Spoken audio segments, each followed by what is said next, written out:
What does it mean to be recognized with this award? I really believe it's a tribute to all those mentors and coaches and leaders I had that helped me throughout my entire career, guys like General Scott Smith and others. And it's sort of one veteran at a time, and that's why I enjoy the graduation reception so much, because we get to celebrate their victory together. I was one of those veterans who didn't want anything to do with anything veteran related. I just wanted to go to school.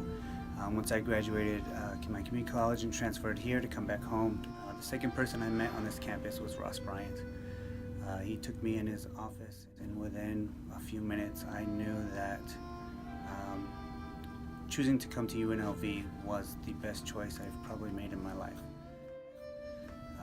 Ross was a commander in a unit that I was in long before I was there.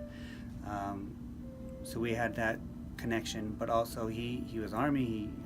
He understood what I was going through. He didn't, I don't know, he accepted my service dog as well.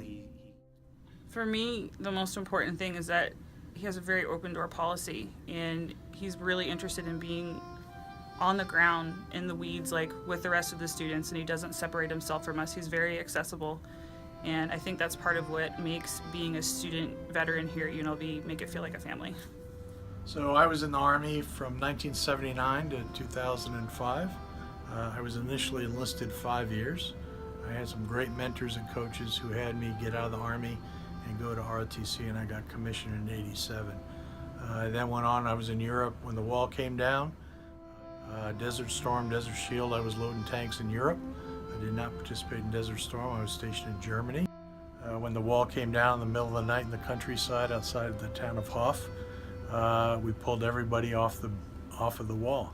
So we got during that night, all the East Germans came across in the middle of the night to freedom, asking what time does the Deutsche Bank open, so they could get their 40 marks to restart their life.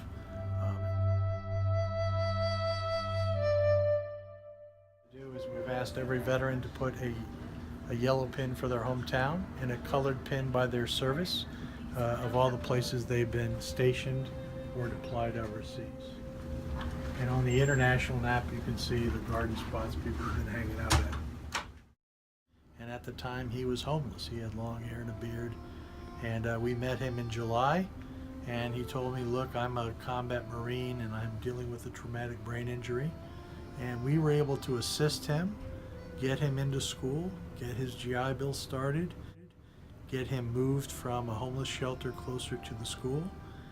And he wanted to take 17 credit hours at the film school, and I tried to talk him out of it because I knew he had a traumatic brain injury.